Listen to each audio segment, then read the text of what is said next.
I had $50 million sitting in my secret bank account, but my own children looked at me and saw nothing but a beggar. They treated my stepfather, a man who has never worked an honest day in his life, like a king, while they treated me like the help. I sat in silence while they humiliated me, while they mocked my clothes, and while they tried to erase me from their lives. They didn't know that the luxury house they were sleeping in, the loan they were terrified of, and the very ground they walked on belonged to me. At their bankruptcy hearing, I finally stood up and revealed the truth, and the look on their faces was worth every single penny.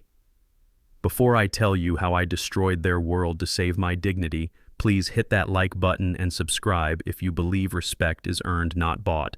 Let me know in the comments where you are watching from. My name is Ezekiel Freeman, but to the people sitting at the best table in the Pearl, Chicago's most pretentious seafood restaurant, I was just Zeke, the embarrassing old man who smelled like the past. It was my son Tyrell's 32nd birthday. I walked into the private dining room wearing my old charcoal suit. It was clean and pressed, but the lapels were wide and the fabric was worn shiny at the elbows. I bought it 20 years ago when I was still working double shifts at the docks before my logistics patent was leased by every major shipping company in the hemisphere. I could have worn the $5,000 Tom Ford suit hanging in my cedar closet or the Patek Philippe watch sitting in my safe, but I needed to see them. I needed to see them clearly without the blinding glare of my wealth. Tyrell saw me coming and his smile died instantly. He was wearing a fitted blazer that I knew he put on a credit card. He stood up not to hug me, but to block my path to the head of the table. "Dad, you made it," he said, though his voice suggested he was hoping I would get lost in traffic. I moved toward the empty seat next to him, the place of honor for a father, but Tyrell placed a heavy hand on my chest. "Not there, Zeke," he said, dropping the title of father as if it were a heavy coat he didn't want to carry anymore. "That seat is for Bishop. He likes the view of the skyline. You can sit over there." He pointed to a small wobbly chair squeezed into the corner directly next to the swinging double doors of the kitchen. Every time a waiter walked out, I would get hit with a blast of steam and the smell of old frying oil. "Bishop is your stepfather Tyrell," I said, keeping my voice low and steady. "I am the man who raised you." Tyrell rolled his eyes, checking his reflection in a spoon. "Bishop is the man who taught me how to dream big, Zeke. You taught me how to survive. There is a difference. Now please just sit down and try not to embarrass me. Courtney's friends are here." I sat in the wobbly chair. I watched Bishop King walk in. He was 72, 2 years older than me, but he moved with the swagger of a man who believed his own con. He was wearing a velvet jacket and a gold chain that looked heavy enough to anchor a boat. He drove a rented Bentley, but he told everyone it was a lease while his investments matured. My son lit up like a child on Christmas morning when Bishop sat down. Courtney, my daughter-in-law, sat across from me. She was a woman who lived her entire life through the lens of her phone camera. She looked at my suit and then wrinkled her nose, a small, cruel gesture she didn't bother to hide.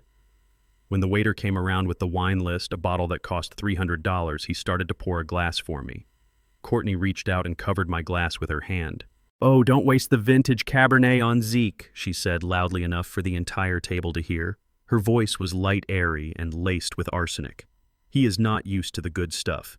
His palate is more accustomed to well tap water. Just bring him a pitcher of ice water. He will be fine."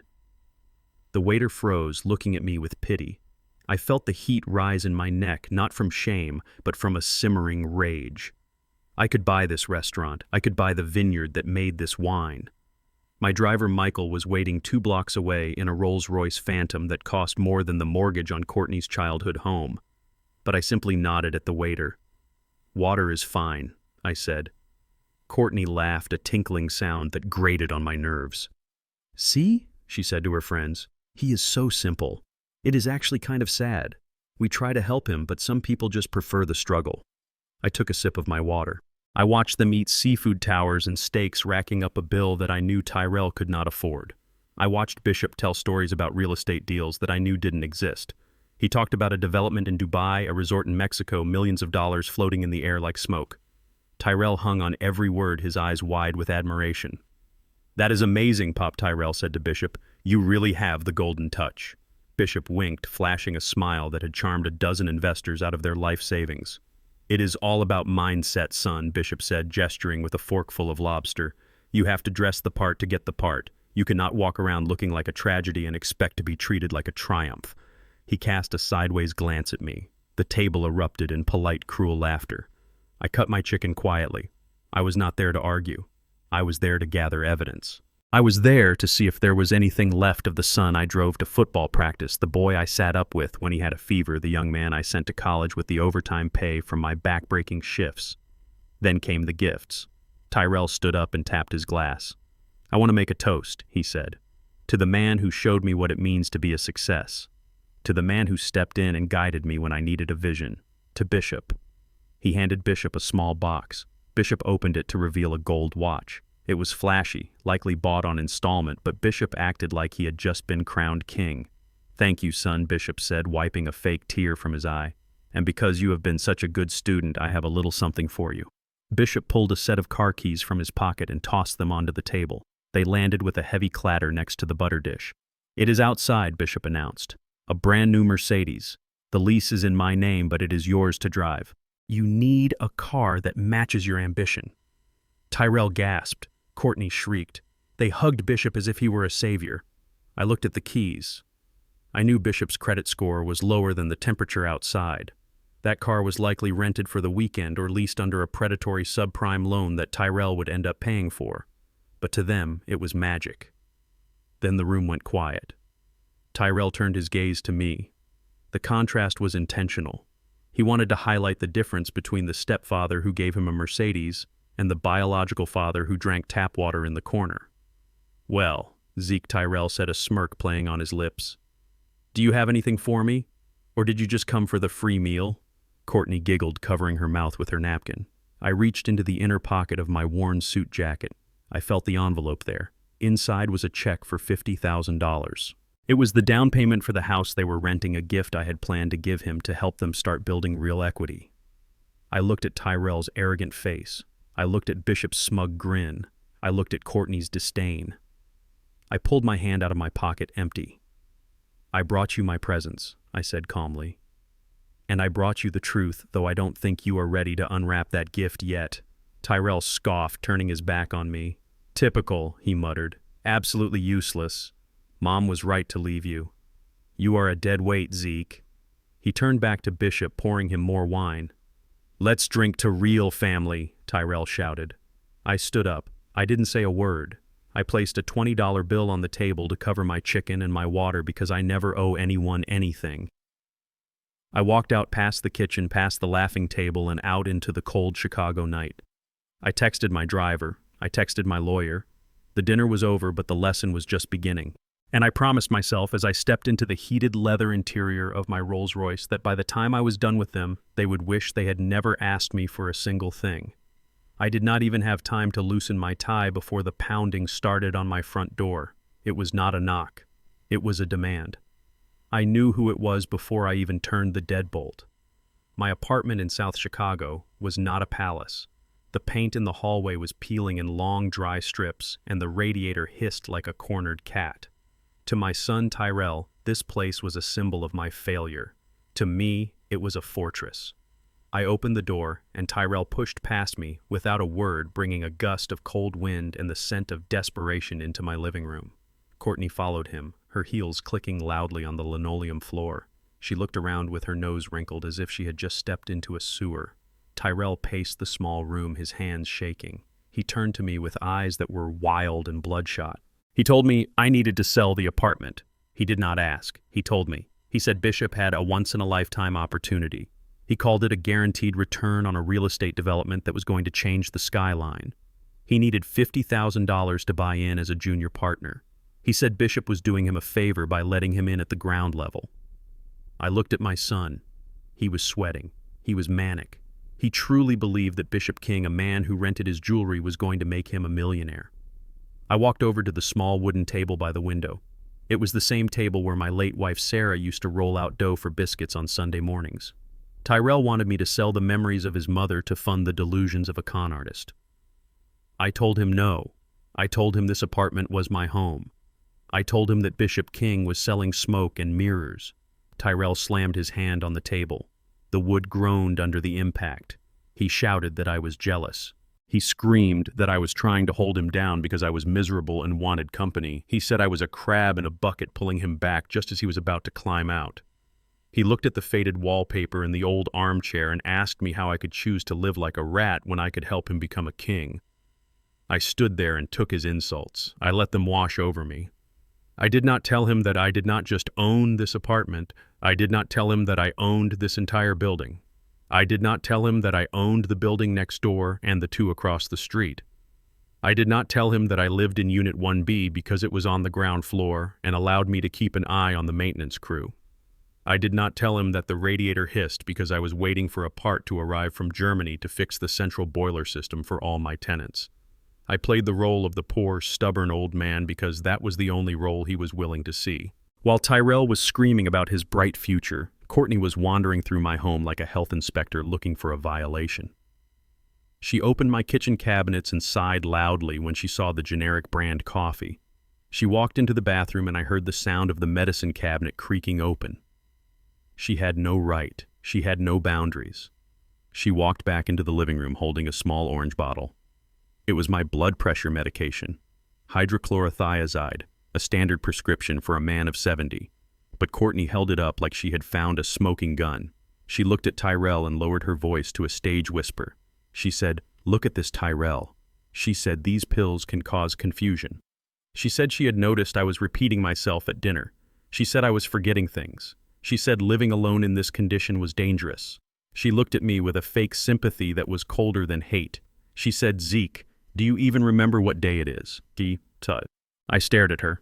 I knew exactly what day it was. It was the day my daughter-in-law decided to weaponize my health to get her hands on a check.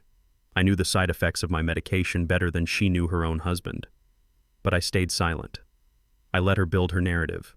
She turned to Tyrell and said it was irresponsible to let me make financial decisions when I was clearly slipping.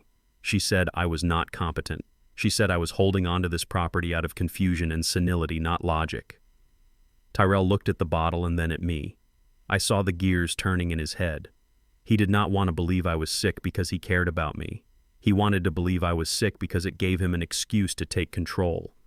If I was crazy, then my refusal to sell the apartment was not a decision. It was a symptom. He stepped closer to me. He lowered his voice, trying to sound like the reasonable adult speaking to a child. He said Mom would want him to take care of the finances. He said the market was crashing and this apartment was going to be worthless in a year. He lied to my face. He said he could sell it for me, invest the money with Bishop, and double it in 6 months. He said he would put me up in a nice place with the profits. I looked him in the eye and spoke clearly. I said I am not selling this apartment. I said I am not giving a dime to Bishop King. I said my blood pressure is fine and my mind is sharper than the knife in his pocket. The air in the room changed. The pretense of concern evaporated. Tyrell stepped back, his face twisting into a sneer. He looked at Courtney and nodded. Courtney reached into her oversized designer handbag. She pulled out a glossy brochure and a single sheet of paper filled with dense legal text. She threw them onto the table next to where my wife used to make biscuits. The brochure had a picture of smiling elderly people playing checkers under fluorescent lights. The name on the front read Shady Grove State Facility. It was not a retirement community. It was a warehouse for the forgotten. It was a state-funded storage unit for people whose families had thrown them away. Courtney tapped a manicured fingernail on the paper. She said this was the application. She said they had already spoken to a social worker. She said if I was unable to manage my assets for the benefit of the family, then I clearly could not take care of myself. She looked at me with eyes that were dead and flat. She delivered the ultimatum. She said, "Sign over the deed to the apartment so Tyrell can invest, or sign yourself into Shady Grove." She said they did not have room in their house for a useless burden. She said if I did not provide value, I did not get to be a part of their future. Tyrell stood beside her, crossing his arms. He did not look away. He did not flinch. He was backing her play. He was willing to put his father in a state-run facility, a place known for bed sores and neglect, just to get $50,000 for a man he barely knew. I looked at the brochure. I looked at the deed transfer document they had hidden underneath it. I felt a coldness settle in my chest that had nothing to do with the drafty window. This was not just greed. This was an eviction notice from my own family. They were telling me that my worth was measured only in what they could extract from me. I picked up the brochure. I looked at the smiling stock photo faces. I looked up at my son and his wife. I asked them if they were serious. I asked Tyrell if he was really going to throw me away for money. Tyrell looked at his watch. He said he did not have time for drama. He said Bishop needed the answer by morning. He said I had to choose. Be an investor or be an invalid. There was no third option. I placed the brochure back on the table. I smoothed it out with my hand. I did not yell. I did not cry. I simply told them to get out of my house. Courtney laughed. It was a sharp barking sound. She said it was not going to be my house for much longer. She said they would call Adult Protective Services in the morning. She said they would tell them I was a danger to myself. She grabbed Tyrell's arm and pulled him toward the door. As they walked out, Tyrell turned back one last time. He said he hoped I enjoyed the cold because it was only going to get colder. He slammed the door so hard the plaster dust drifted down from the ceiling. I stood in the silence of my apartment. I listened to their footsteps fading down the hallway. I walked to the window and watched them get into their leased car. I waited until their taillights disappeared around the corner.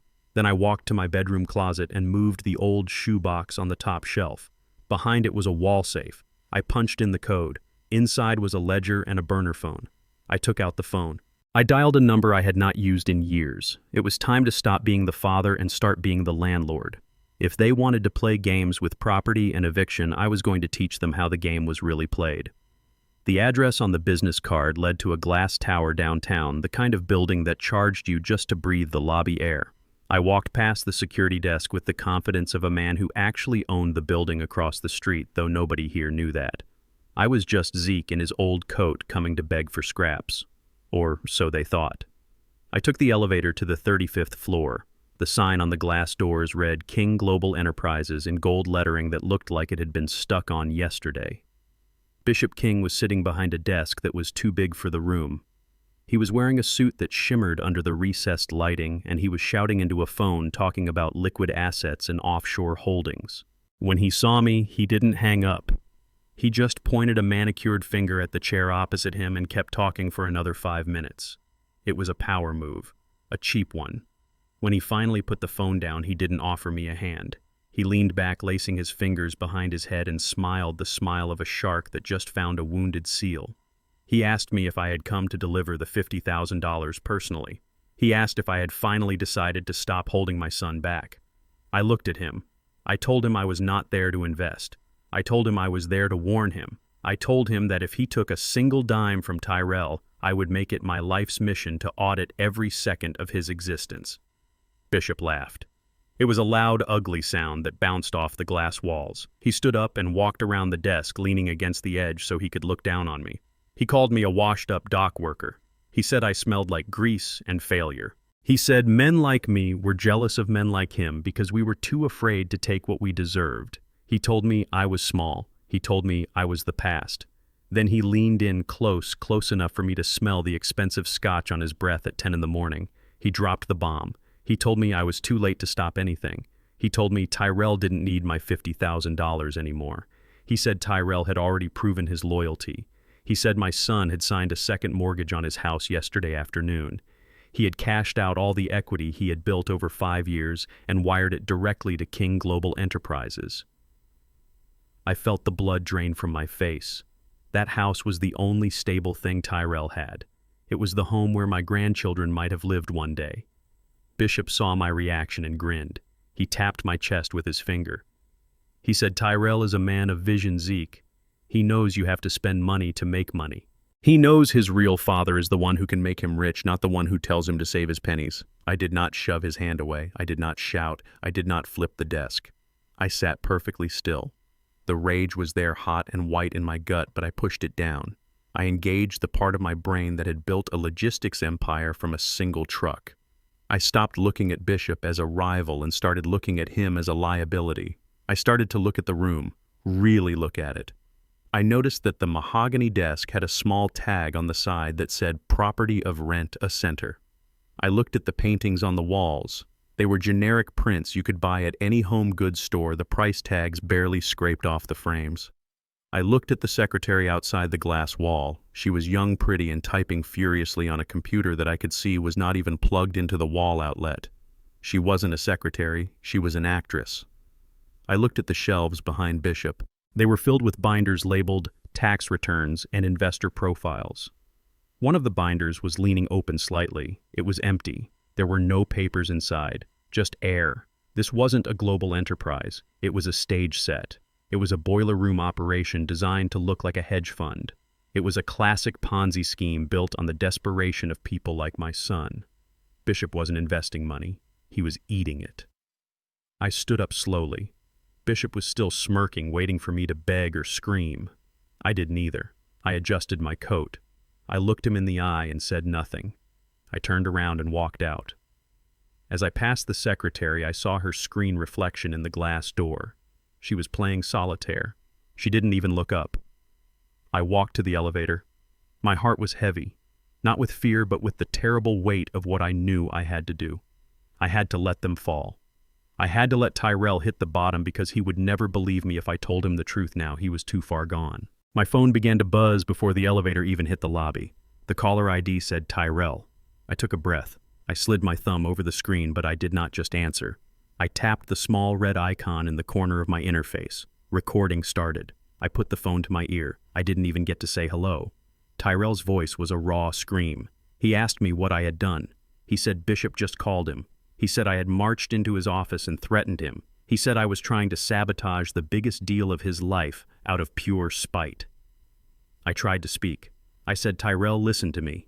He cut me off. He screamed that he was done listening. He said I was toxic. He said I was a crab in a bucket dragging everyone down into the mud with me. He told me to stay away from Bishop. He told me to stay away from his wife. He told me to stay away from his house. Then he said the words that severed the last thread holding us together. He said, you are not my father anymore. He said Bishop is my father now. He said Bishop believes in me. He said, do not call me. Do not come by. You are dead to me, Zeke. Just go back to your hole and die alone. The line went dead. I stood in the lobby of the glass tower, surrounded by people rushing to their jobs, people who had no idea that a man's heart had just been ripped out of his chest next to the fern planter. I looked at my phone. The recording was saved, 1 minute and 45 seconds. It was the evidence of my son's betrayal. It was the legal proof I would need when they inevitably tried to claim I was incompetent or owed them support. It was the sound of a door slamming shut forever. I put the phone in my pocket. I walked out to the curb. My driver pulled the Rolls-Royce around. I got into the back seat. I didn't cry. I poured myself a glass of sparkling water from the console. I looked out at the city I owned a piece of. I had lost a son, but I had gained clarity. Tyrell wanted a war. He wanted to worship a false idol. Fine. I would show him what a real god of industry looked like when he was angry. I tapped on the glass partition. I told my driver to take me to the bank. I had a mortgage to buy. I watched my son self-destruct in high definition through the screen of a burner phone. Over the next 3 weeks, Tyrell and Courtney did not just spend money. They lit it on fire and danced around the flames. I created a fake Instagram account just to keep an eye on the train wreck. Every day brought a new post, a new flex, a new lie. There was a picture of Courtney holding a Hermes Birkin bag that cost more than my first car. The caption read #blessed, #boss life, #Bishop investments. She did not know that bag was paid for with the equity of her own home. She did not know she was carrying her roof on her arm. Then there was Tyrell. He posted a video of himself popping bottles of champagne at a club on a Tuesday night. He was shouting over the music about passive income and generational wealth. He looked manic. He looked thin. He was high on the fumes of a fantasy. Bishop King had them hooked. He was paying them small monthly dividends, likely giving them back $500 of their own money while he pocketed the other $49,500. It was the classic Ponzi drip feed. He made them feel rich so they would not notice they were bleeding to death. I sat in my peeling kitchen in South Chicago and drank my black coffee. I scrolled past a photo of them dining at a steakhouse, the same one where they had humiliated me. They were smiling, their teeth white and perfect, completely oblivious to the fact that the ground beneath them had already been sold. They thought they were climbing the social ladder. In reality, they were just greasing the slide to the bottom. It was painful to watch, but I did not look away. I needed to see the extent of their greed. I needed to know exactly how much rope they were using to hang themselves. When Courtney posted a story about looking for vacation homes in the Hamptons, I knew it was time to move. I put down the phone. I put on my old coat. It was time to go to work. The headquarters of Freeman Logistics is a fortress of gray stone and tinted glass on the edge of the industrial district. It does not have a flashy sign. It does not need one. The people who need to know where we are already know.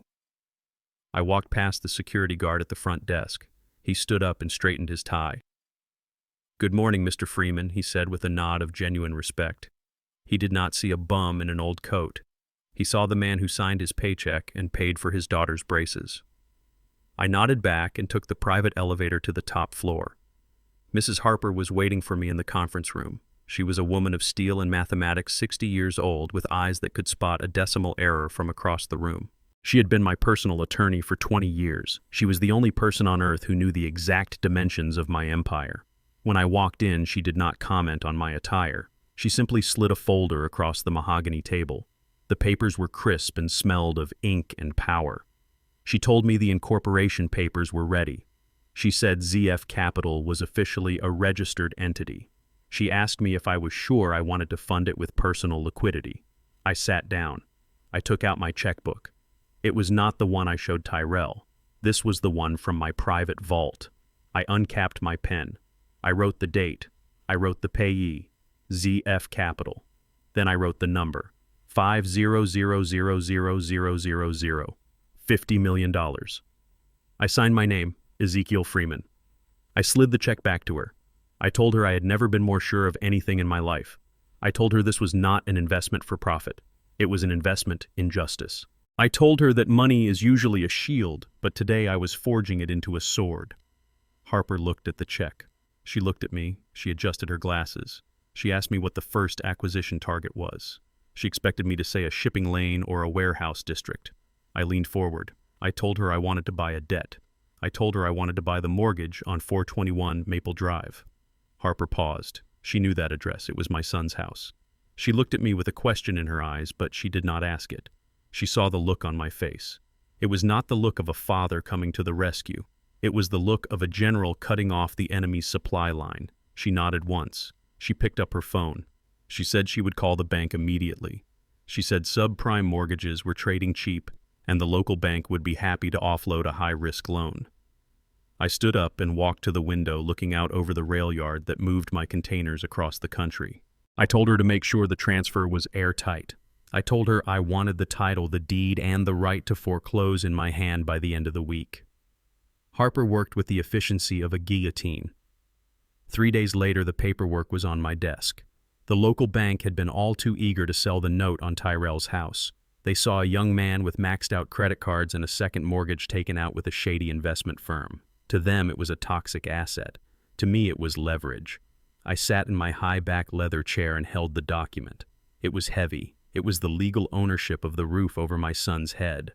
Tyrell thought he was paying a faceless bank. He thought he was dealing with a corporate algorithm that might give him a grace period if he missed a payment. He did not know that his new landlord was the man he had called a dead weight. He did not know that ZF Capital was just me in a different suit. I looked at the terms. The interest rate on his second mortgage, the one Bishop had arranged, was predatory. It was designed to fail. Bishop had likely taken a kickback from the lender. My son was being eaten alive from both ends. I took a pen and signed the transfer agreement. It was done. I was now the silent owner of Tyrell's sanctuary. I put the document in my safe. I did not call him. I did not send a letter. I just waited. I knew Bishop's payments would stop eventually. I knew the Ponzi scheme would collapse. And when it did, when the fake dividends dried up and the real bills came due, Tyrell would stop paying his mortgage to feed his lifestyle. He would think he could get away with it for a few months. He would think he could charm the bank. But the next notice he received would not be a friendly reminder. It would be a demand for payment in full from ZF Capital. I sat back and closed my eyes. I imagined the look on his face when he realized the bank was not calling. I imagined the panic. It brought me no joy, but it brought me a cold, hard satisfaction. He wanted to cut me out of his life. He wanted to erase me. But now every time he turned on a light switch, every time he walked through his front door, he was walking on my territory. He was living in my world now. And in my world, you pay what you owe. The invitation was heavy cardstock with gold leaf lettering that flaked off if you rubbed it too hard. It announced the imminent initial public offering of King Global Enterprises. It was a celebration of a company that did not exist, held in a rented ballroom at the downtown Hyatt. that smelled faintly of industrial carpet cleaner and stale ambition. I arrived late. I wore my best church suit, a navy blue number that was clean but cut in a style that died in the 90s. I did not wear it to be stylish. I wore it because I knew exactly how much it would irritate my daughter-in-law. The room was packed with people who looked hungry.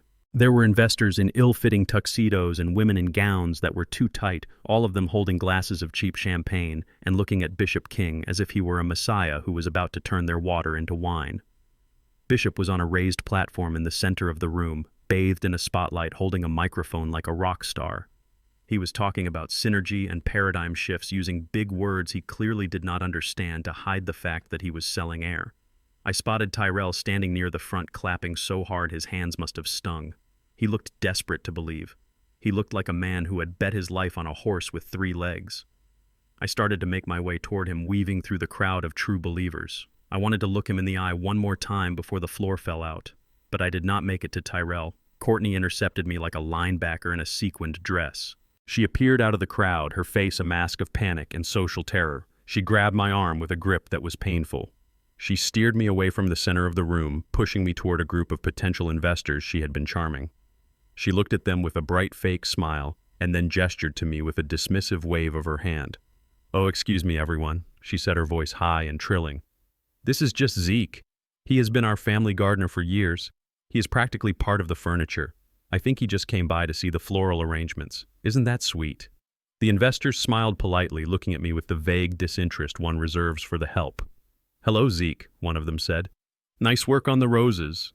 I stood there frozen. My own daughter-in-law. The woman who was sleeping in a house I effectively owned. The woman whose credit card bills I had secretly paid for years. She had just reduced my entire existence to that of a hired hand because the truth of who I was, a blue-collar father from South Chicago, was too damaging to her brand. I felt a heat rise in my chest that had nothing to do with the crowded room. I looked at Courtney.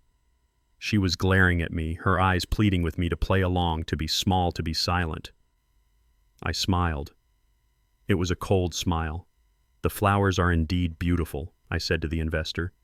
"But you have to be careful with the soil. If the roots are rotten, it doesn't matter how pretty the petals are. The whole thing will die eventually."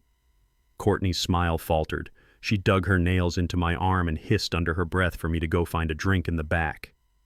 She turned back to her marks, laughing too loudly at a joke that wasn't funny. I walked away, but I didn't go to the back. I went to work. I circulated through the room. I played the part of the confused old man perfectly. I shuffled. I kept my head down. I let people bump into me, but my left arm was held at a specific angle. On my wrist was a smart watch, a piece of technology that cost more than Bishop's entire wardrobe. It was recording everything in high-fidelity audio. I stood next to a group of young men who looked like they had leveraged their student loans to be here. Bishop had descended from his stage and was holding court. I drifted closer, sipping a glass of flat ginger ale. I heard Bishop's voice clearly. He was making promises that were mathematically impossible. "We are guaranteeing a 200% return by the third quarter," Bishop said, slapping a young man on the back. "We have secured mineral rights in Nevada that are going to explode. The IPO is just a formality. You get in now, you are buying a ticket to the moon." I tapped the screen on my watch. Marker added, "That was fraud. Plain and simple. You cannot guarantee returns. You definitely cannot guarantee 200% returns on mineral rights that do not exist." I moved to another group. Tyrell was there repeating the lies he had been fed. "My stepfather is a genius," Tyrell was saying. "He has insider knowledge. We are leveraging our home equity because we know it is a sure thing. We are going to be retiring in Fiji next year." I recorded that too. I recorded my son digging his own grave with his mouth. It broke my heart, but I needed the record. I needed to prove that Tyrell was not just a victim but an active participant in recruiting others into the scam. He was liable. He was exposed. I walked past a table where legal documents were being signed. I saw money changing hands. Cash, checks. I saw the greed in people's eyes. It was a feeding frenzy. Bishop King was the shark, and my son was the chum. I had enough. The air in the room was suffocating. It smelled of cheap cologne and expensive lies. I needed to wash my face. I headed for the restrooms near the kitchen entrance, the only place where the noise of the party dulled to a thrum. I walked into the men's room. It was empty except for one man washing his hands at the sink. He was wearing a gray suit that fit too well to be off the rack. He had a haircut that was military precise. He didn't look like an investor. He looked like a shark of a different kind.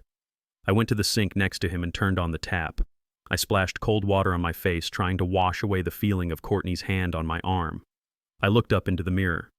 The man in the gray suit was looking at me. He didn't smile. He didn't nod. He dried his hands with a paper towel, taking his time. Then he turned to leave. As he passed me, he leaned in close.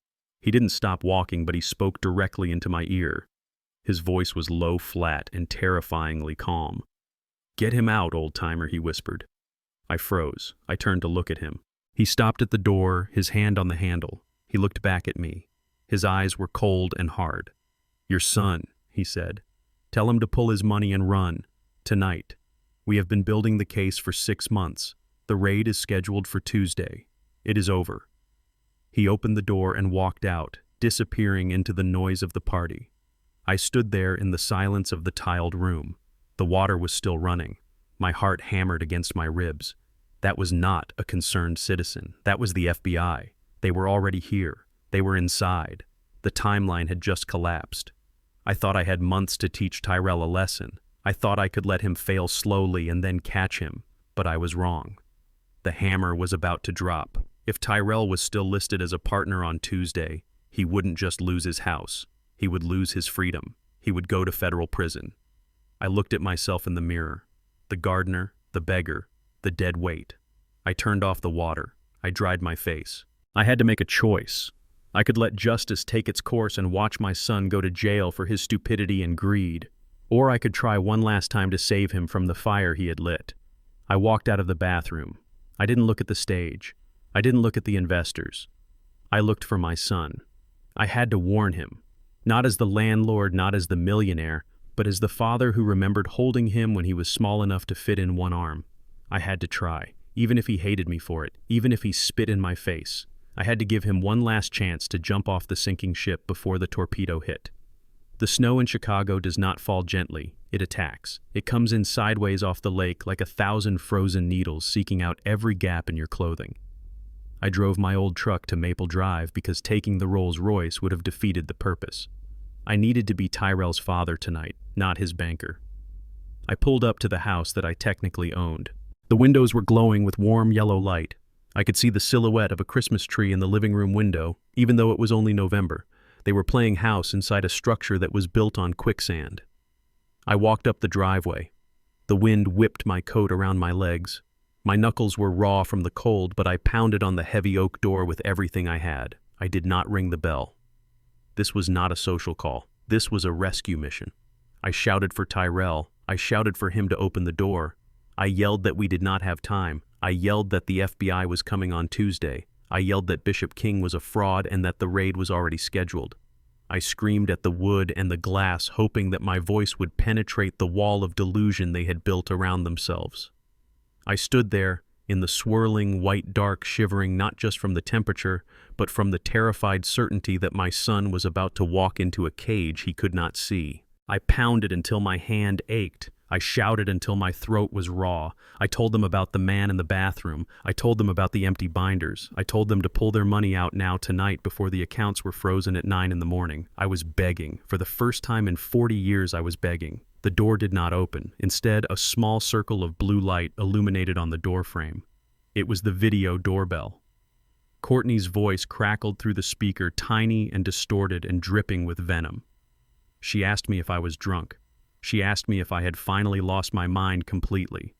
I leaned into the camera, my face wet with melting snow, my eyes wide with urgency. I told her to listen to me. I told her to get Tyrell. I told her they were going to prison. Courtney laughed. It was a tinny digital sound. She said I was pathetic. She said I was standing on their porch screaming lies because I could not stand the fact that Bishop had succeeded where I had failed. She said I was jealous. She said I was a bitter old man who wanted to drag them back down to the gutter. She said Bishop had warned them that I would try something like this. She said Bishop told them I would try to sabotage their success because I was afraid of being left behind. She told me to get off her property. She used that word, her property. She had no idea that the foreclosure papers were already sitting on my desk waiting for my signature. She had no idea that she was shouting at her landlord. She told me that if I did not leave immediately, she would call the police and have me removed for trespassing. She said she did not want her neighbors to see her crazy father-in-law making a scene. The blue light on the doorbell went dark. The connection was cut. I was left standing alone in the howling wind, screaming at a piece of plastic. I stepped back from the door. I looked up at the second-floor window. The light was on in the master bedroom. The window slid open. Tyrell stepped out onto the small balcony. He was wearing a silk robe that he had probably charged to a maxed-out card. He looked down at me. For a second, I thought he had come to listen. I thought he had come to hear the warning. I opened my mouth to speak. I started to say his name. Tyrell lifted a large plastic bucket from the floor of the balcony. He did not hesitate. He did not flinch. With a smooth, practiced motion, he heaved the contents over the railing. The water hit me like a physical blow. It was ice cold. It soaked my hair, my coat, my shirt. It ran down my neck and into my boots. In the sub-zero temperature, the shock was instantaneous. My body seized. The air was punched out of my lungs. I stood there gasping, freezing, the water already beginning to stiffen my clothes. Tyrell leaned over the railing. He shouted down at me. He told me to cool off. He told me to wash away the jealousy. He said I was a stain on his life, and he was washing me away. He slammed the window shut and drew the curtains. I stood there in the snow. I was shaking violently, but the cold inside my chest was far worse than the ice on my skin. I couldn't feel my fingers, but I could feel the death of my hope. My son was gone. The boy I raised was dead. The man in that house was a stranger who had just assaulted me. I had tried to save him as a father. He had rejected me as an enemy. I turned around. I walked back to my truck, my clothes crunching as they froze. I got inside and turned the heater to the maximum, but I knew I would never feel warm again. I reached into my wet pocket and pulled out my phone. My fingers were stiff and clumsy. I found the number for Harper. I did not call. I typed 2 words. Proceed immediately. I hit send. I watched the message deliver. Then I put the truck in gear and drove away. I was done saving Tyrell Freeman. It was time to collect what he owed. 3 months passed in a silence that was heavy and cold, like the winter air settling over the lake. I did not call my son. I did not drive past the house I secretly owned. I sat in my corner office at Freeman Logistics and I waited. I watched the news feeds and the financial tickers on my wall of screens. I knew the timing. I knew the math. A Ponzi scheme is a living thing and it needs constant food to survive. When the new money stops coming in, the beast starves and dies. It happened on a Tuesday morning just as the sky was turning the color of a bruised plum. The breaking news alert flashed across every monitor in Chicago. Federal agents had raided the offices of King Global Enterprises. The footage was chaotic. Men in windbreakers with those 3 yellow letters on the back were carrying out boxes of files. They were the same empty binders I had seen months ago, now evidence of a crime that ran into the millions. The chyron at the bottom of the screen read, CEO missing in multi-million-dollar fraud. Bishop King was gone. He had vanished into the ether, likely on a non-extradition flight to a country with warm beaches and banking secrecy laws. He left behind a crater where my son's future used to be. I watched the news anchor explain the mechanics of the collapse. It was textbook. Bishop had been paying old investors with new money, skimming the top for his Bentley leases and his gold chains. But the music had stopped and there were no chairs left. I sipped my coffee black and hot. I felt no joy. I felt no vindication. I only felt the grim certainty of gravity. What goes up on a lie must come down in ruins. The fallout hit Maple Drive with the speed of a shockwave. I knew exactly when it happened because I had set up alerts on the mortgage account. Tyrell tried to use his debit card at a gas station. Declined. Courtney tried to buy a latte. Declined. Their accounts were not just empty. They were frozen by federal regulators as part of the sweeping investigation into Bishop's associates. They were radioactive, but the banks were the least of their problems. Bishop had not just taken their cash. He had used Tyrell's personal information, his social security number, and his signature to secure high-interest loans from men who did not use lawyers to collect debts. I saw the footage from the security camera I had legally installed to monitor the perimeter of my property. A black SUV with tinted windows pulled up to the driveway. 2 large men got out. They did not knock on the door. They kicked it. I watched on my screen as Tyrell cowered in the doorway, his face pale and sweating. I saw Courtney screaming behind him, clutching her robe. The men were not there for conversation. They were there to deliver a message. One of them grabbed Tyrell by the collar of his silk shirt and slammed him against the brickwork. They left him with a bruised rib and a deadline. He had inherited Bishop's debts, but not his getaway plane. Inside the house, the panic was absolute. I could practically smell the fear through the video feed. They were trapped in a luxury cage with no food, no money, and predators circling the lawn. They called Bishop's number 100 times. It went straight to voicemail. They called their friends. No one answered. They were toxic. They were alone. They had burned every bridge they had, including the one that led to me. They sat in the dark because the power company had cut the electricity an hour ago, huddled together on a sofa they did not own in a house that was already lost. Then came the final blow. The one I delivered personally, though they did not know it came from me. I instructed Harper to send the letter. It was sent via certified mail requiring a signature. I watched on the camera as the mail carrier handed the thick envelope to a trembling Courtney. She tore it open right there on the porch, her hands shaking so hard she almost dropped the paper. It was on heavy bond paper with the letterhead ZF capital. It was not a warning. It was not a request for payment. It was a notice of default and acceleration. It stated clearly that due to non-payment and violation of the loan terms, the lender was exercising its right to foreclose. The house was no longer theirs. They had 30 days to vacate the premises, 30 days to pack their fake designer bags and their leased furniture, 30 days to find a hole to crawl into. Courtney collapsed onto the porch steps, wailing into her hands. Tyrell snatched the letter from her. He read it, his face turning the color of ash. He looked around the neighborhood, his eyes wild, looking for a savior that did not exist. He realized the walls were closing in. He realized that ZF Capital was a shark, and it smelled blood. I sat in my office miles away and closed the file. Phase 1 was complete. The eviction had begun. Desperation has a smell. It smells like cold sweat and cheap car interior. I watched my son and his wife drive back to South Chicago, not because they wanted to, but because gravity pulls trash to the lowest point. They parked their leased SUV, which was days away from repossession, in front of my building. They looked out at the peeling paint and the barred windows. A month ago they had sneered at this place. Now it was their only hope for a roof over their heads. They grabbed their overnight bags and ran to the front door like rats scurrying for a sewer grate. Tyrell jammed his old key into the lock of Unit 1B. He twisted it. Nothing happened. He twisted it harder, rattling the handle. He did not know that as a landlord, the first thing you do when a tenant becomes a liability is change the cylinders. He started pounding on the door. He shouted for me. He shouted that it was an emergency. He shouted that they had nowhere else to go. He thought I was inside, sitting in my armchair waiting to be gracious. He was wrong. The door flew open, but it was not me standing there. It was Marcus, the Hammer Washington, a heavyweight boxer I had rented the unit to for $1 a month just to keep the riffraff out. Marcus filled the doorway. He was 6'5" of muscle and bad attitude. He looked down at Tyrell and Courtney shivering in their designer coats. Tyrell stammered. He asked where his father was. He said this was his father's apartment. Marcus did not blink. He told them nobody named Zeke lived there anymore. He said the unit was leased. He said I was gone. Courtney tried to push past him, her desperation making her stupid. She screamed that she needed to come in. She screamed that she had rights. Marcus simply placed a hand the size of a shovel on Tyrell's chest and shoved. It was not a violent shove, just a firm reminder of physics. Tyrell flew backward off the stoop and landed hard on the frozen pavement. Marcus told them that if they came back, he would not be so polite next time. He slammed the door. The sound echoed like a gunshot in the empty street. They scrambled back to their car, locking the doors as if the neighborhood itself was trying to eat them.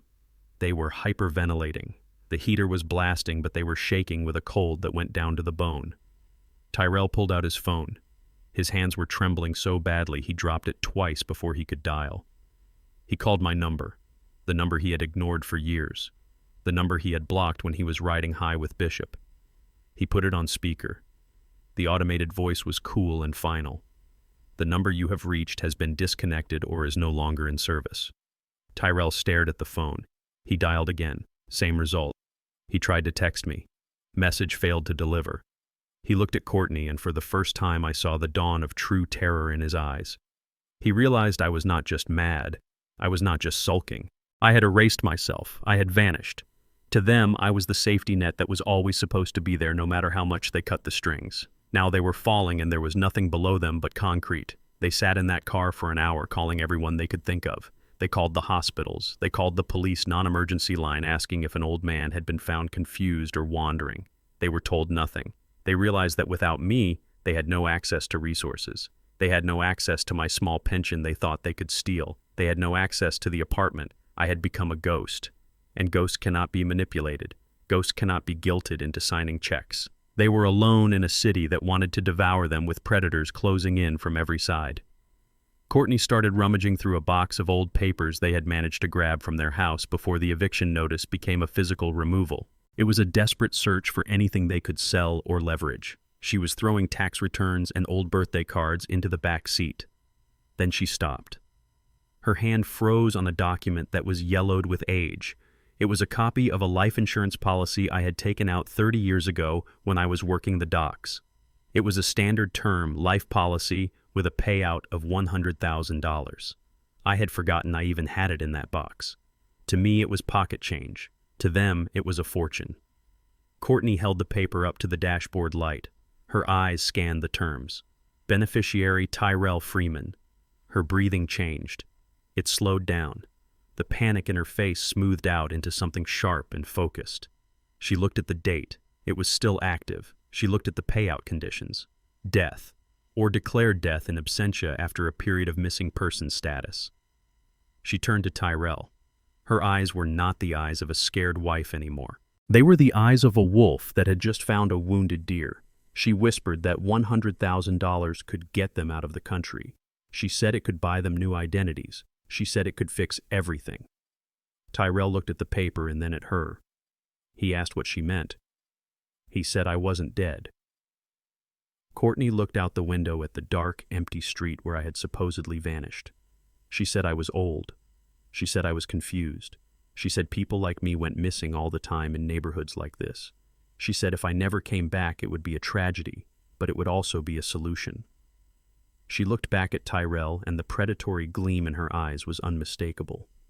She said that if I was already missing, maybe they just needed to make sure I stayed missing. She said that if the police thought I had wandered off into the cold and had an accident, nobody would look too closely. Tyrell did not pull away. He did not tell her she was crazy. He looked at the policy. He looked at the dollar sign. And then he looked at her and nodded. In the silence of that car, I watched my son agree to the idea that my death was the only way he could live. My private investigator slid a manila envelope across the mahogany desk of my hidden office. The contents were not just evidence of greed, they were evidence of a conspiracy to commit bodily harm. There were grainy telephoto shots of Courtney meeting with a man in a parked car behind a derelict strip mall. The man was Dr. Aris, a disgraced physician who had lost his license 3 years ago for running a pill mill. He was known on the street as the guy you went to when you needed a signature on a document that no ethical doctor would touch. The investigator laid out the timeline. Courtney had paid Aris $2,000 in cash she got from selling her engagement ring. In exchange, Aris was preparing a retroactive medical file. It stated that I had been showing signs of violent dementia for years. It claimed I was a danger to myself and others. It recommended immediate involuntary commitment to a state facility, but the file was just the paperwork. The physical weapon was in the receipt the investigator placed on top of the photos. It was from an online black market pharmacy. Courtney had ordered a bottle of liquid benzodiazepines concentrated strength. It was enough to knock out a linebacker for 2 days. If given to a man of 70 with a history of heart trouble, it could stop his pulse completely. They were not just trying to put me away. They were willing to risk killing me to get the guardianship papers signed. If I was incapacitated, they became my legal proxies. They could access my accounts, liquidate my assets, and pull the plug on my life support whenever it became convenient. I looked at the photos of my daughter-in-law buying the chemical handcuffs she intended to put on my brain. I felt a cold rage that was sharper than any knife. They wanted to play doctor. I decided it was time to schedule an appointment. The lure came 2 days later in the form of a frantic email to my old address, which they knew I still checked on my phone. It was a forwarded message from a fake email account labeled St. Mary's Urgent Care. It claimed that my recent blood work showed markers for a rapid onset neurological event. It was a clumsy forgery pasted together with medical jargon they probably found on Wikipedia. Tyrell followed it up with a message to a burner number he had managed to track down, likely by going through my old phone records. He begged me to meet them. He said he wanted to make sure I was safe. He said he wanted to discuss treatment options. He said he wanted to make peace before I forgot who he was. I agreed to meet them at a diner on 47th Street, a place with high-backed booths and dim lighting. I arrived early. I did not come alone. Two of my security team were seated in the booth directly behind the one reserved for us. They were invisible to the untrained eye, just two guys eating burgers, but they were recording everything. I sat down and waited. I made sure my hands were trembling. I made sure my eyes looked unfocused. I played the part of the confused, dying old man they so desperately wanted me to be. Tyrell and Courtney arrived 10 minutes late. They looked like they hadn't slept in a week. Their clothes were wrinkled, and there was a frantic energy vibrating off them. They sat down opposite me. Courtney was overly solicitous. She reached across the table and took my hand. Her palms were sweating. She told me how worried they were. She told me the doctor said I needed immediate stabilization. She said they had found a wonderful facility where I would be taken care of. She called it a sanctuary. I knew the place she was talking about. It was a warehouse in Gary, Indiana, where they strapped patients to beds and fed them gruel. The waitress brought a pitcher of water and 3 glasses. Courtney jumped to pour. She filled my glass first. I watched her hand hover over the rim for a fraction of a second too long. I saw the tiny, clear droplet fall from her sleeve into the water. It was a sleight of hand she must have practiced in the mirror. She pushed the glass toward me with a smile that was tight and terrifying. "Drink up, Dad," she said, her voice trembling slightly. "You need to stay hydrated. The doctor said dehydration makes the confusion worse." I looked at the water. I looked at her. I looked at Tyrell. He was staring at the table, unable to meet my eyes. He knew. He was letting her do it. I reached for the glass. My hand shook violently. I knocked my fork off the table. It clattered loudly onto the tile floor. Tyrell and Courtney both flinched and looked down instinctively. In that split second of distraction, I moved. My hand steadied instantly. I switched my glass with Courtney's. The movement was a blur. By the time they looked back up, I was holding the fork and looking confused again. I picked up the glass that had been sitting in front of her. I took a long sip. "Your turn, Courtney," I said. "You look thirsty." She didn't hesitate. She was so focused on watching me die that she didn't even look at what she was holding. She grabbed the glass I had pushed toward her and drained half of it in one gulp. 10 minutes passed. We talked about the weather. We talked about my health. Then Courtney's speech began to slur. Her eyelids drooped. She giggled at nothing. The drug hit her fast and hard. Her filter evaporated. She leaned across the table and pointed a limp finger at me. "You know, Zeke," she mumbled, her head lolling to the side, "you are going to love the new place. It smells like pee, but it is cheap. So cheap. $400 a month. That leaves plenty for us." Tyrell's eyes went wide. He tried to grab her arm, but she swatted him away. She continued her confession, her voice thick and syrupy. "We are going to get guardianship, Zeke. We are going to sign the papers while you are drooling in the corner. We are going to take the house back. We are going to take the pension. We are going to take it all. You are just a useless old bag of bones anyway." She laughed, a wet gurgling sound, and then her head hit the table with a thud. She was out cold. I stopped shaking. I sat up straight. I looked at Tyrell, who was staring at his unconscious wife in horror. I pulled out a napkin and wiped my mouth. "I told you I was not thirsty, Tyrell," I said, my voice steady and cold. Tyrell looked at me. He realized then that I was not confused. He realized I was not sick. He realized he was sitting across from a man who had just outmaneuvered him without standing up. I stood up. I threw a $100 bill on the table. I told him to take her to the hospital. I told him to tell the doctors what she took. I told him I would be keeping the recording of her confession for the police. I walked out of the diner, leaving my son with a comatose wife and the realization that he had just tried to poison the only person who could have saved him. I did not call the police on my son for the poisoning attempt immediately because prison was too easy for him. I wanted him to lose everything first. I wanted him to feel the walls close in until he had no air left to breathe. Tyrell made his move 3 days after Courtney was discharged from the hospital.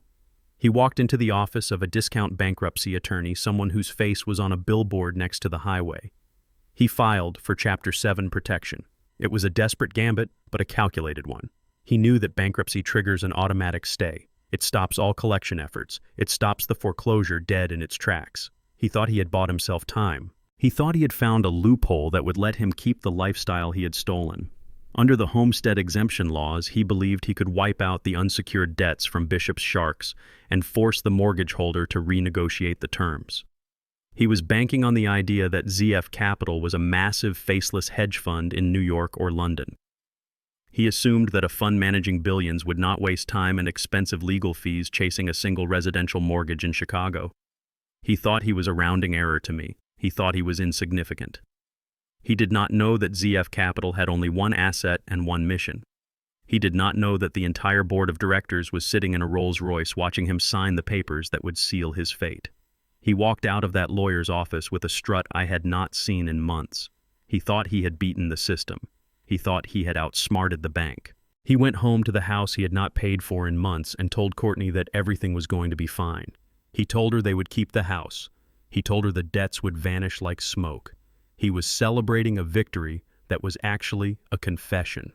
I sat in the conference room at Freeman Logistics with Harper. The air conditioning was humming a low, steady note. On the table between us lay the bankruptcy petition Tyrell had filed with the federal court. It was a document of pure fiction. It was not just inaccurate, it was a felony recorded in black and white.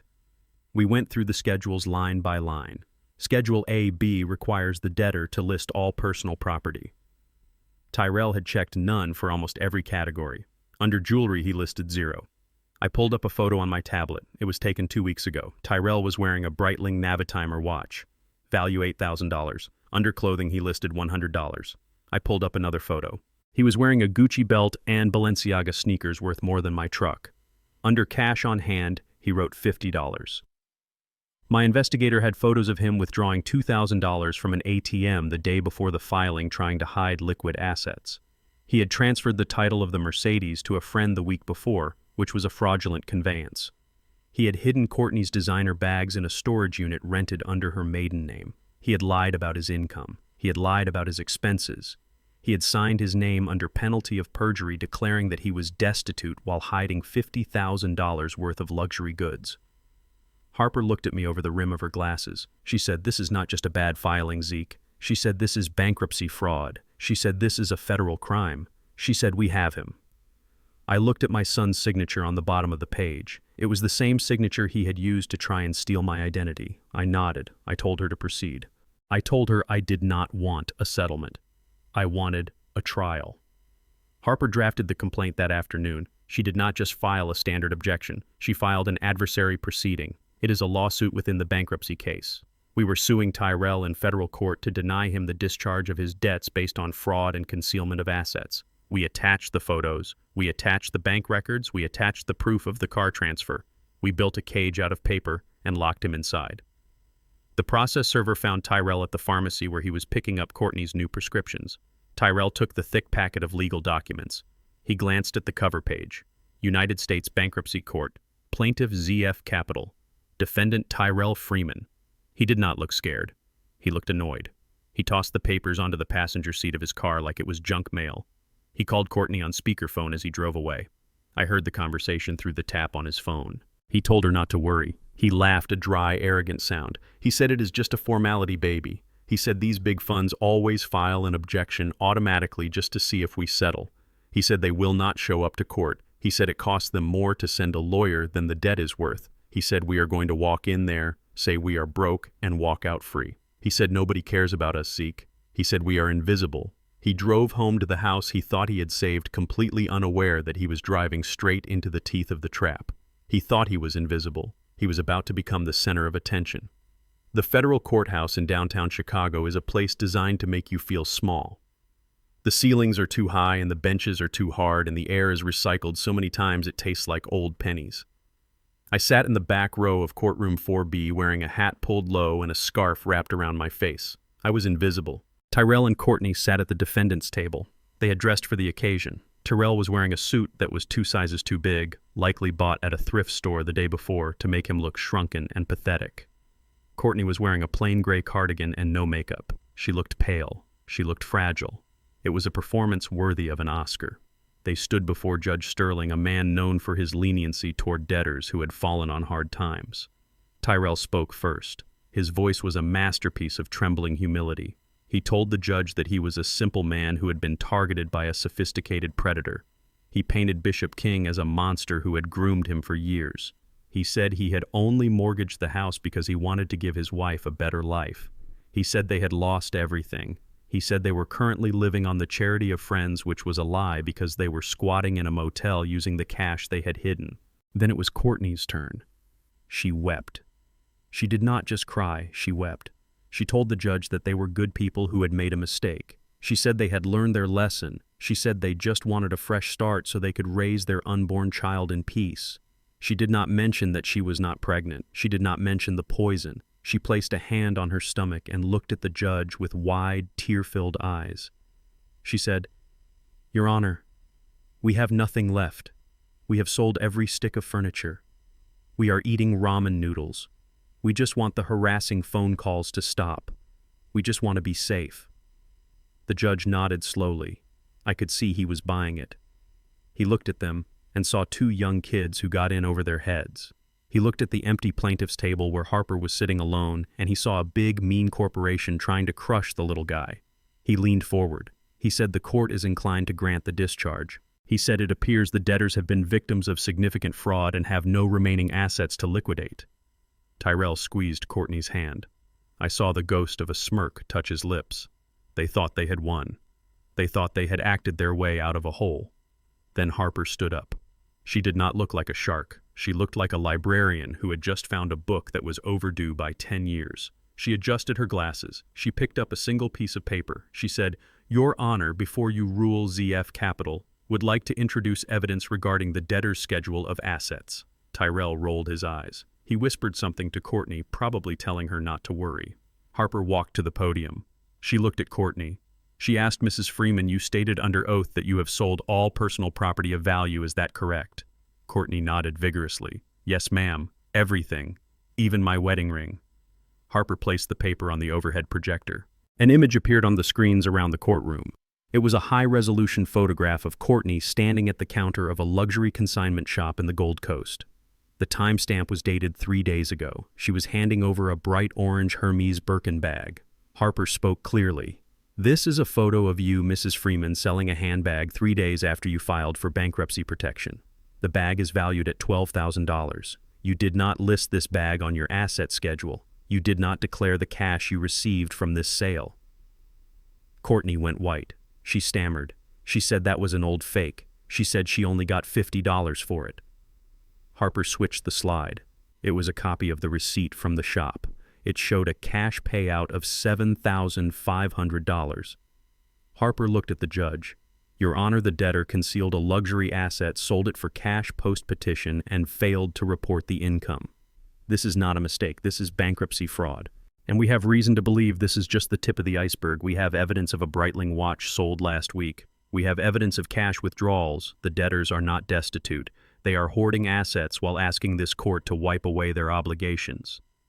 The atmosphere in the courtroom shifted instantly. The temperature dropped 10 degrees. Judge Sterling's face hardened. He looked at Tyrell and Courtney. The sympathy was gone. It was replaced by the cold anger of a man who realizes he is being played. Tyrell stood up, knocking his chair back. He shouted that it was a lie. He shouted that the photos were doctored. He said ZF Capital was harassing them. He said, "Who are these people anyway?" He said, "Why are they obsessed with us? It is just a mortgage." The judge banged his gavel. He told Tyrell to sit down. He turned his gaze to Harper. He asked if the plaintiff had a representative present who could speak to the intent of the foreclosure. He asked if ZF Capital was willing to negotiate a payment plan given the revelations of fraud, or if they were seeking immediate liquidation of the collateral. He looked over his spectacles at Harper. He said, "Ms. Harper, does your client have a specific position on how they wish to proceed with these assets? I would like to hear from the principal of ZF Capital directly if possible. Is there a representative in the building, or are we dealing with a board of directors in New York?" Harper smiled. It was a very small, very dangerous smile. She said, "Your Honor, ZF Capital is a sole proprietorship. The chairman takes a very personal interest in his investments. He is not in New York." Tyrell scoffed. He muttered that nobody cares about a $50 million fund chairman coming to a bankruptcy hearing for a suburban house. He said they are probably sending some junior VP to waste our time. Harper turned to the back of the courtroom. She looked directly at where I was sitting. She said, "Actually, Your Honor, the chairman is entering the courtroom right now." I stood up. I took off the hat. I unwound the scarf. I unbuttoned my old trench coat and let it slide off my shoulders onto the bench. Underneath, I was wearing a bespoke charcoal suit that cost more than Tyrell's car. I adjusted my silk tie. I picked up my leather briefcase. I walked down the center aisle. The sound of my shoes on the floor was a steady rhythmic hammer beat. Tyrell turned around. He looked at me. He blinked. He did not understand what he was seeing. He saw his father, but he did not see the gardener. He saw a man who walked with the weight of a titan. He saw the suit. He saw the watch. He saw the eyes that had watched him throw water on a beggar in the snow. I walked through the gate. I stood next to Harper. I looked at the judge. I looked at my son. I said, "Good morning, Your Honor. My name is Ezekiel Freeman. I am the chairman of ZF Capital. And I am the owner of the debt, the house, and the very expensive watch my son is currently hiding in his sock." The double doors at the back of the courtroom swung open with a heavy thud that sounded like a vault sealing shut. Every head turned. In a federal courtroom, people usually look expecting to see a lawyer running late or a witness looking terrified. They do not expect to see a king. I walked through the frame not with the shuffle of the old man from South Chicago, but with the stride of a man who has spent 40 years walking through steel mills and boardrooms. I was not wearing the charcoal suit from the thrift store. I was wearing $5,000 of Italian wool cut by a tailor in London who only sees 3 clients a year. The fabric was midnight blue so dark it absorbed the light around me. My shirt was crisp white silk. My tie was a silver blade. On my wrist, the platinum watch caught the overhead fluorescent lights and threw them back with a cold, hard glare. I did not look at this floor. I looked straight ahead. I walked with the rhythm of a metronome, steady and unstoppable. The air in the room changed. It grew heavier. The bailiff who had been slouching by the door straightened his spine instinctively.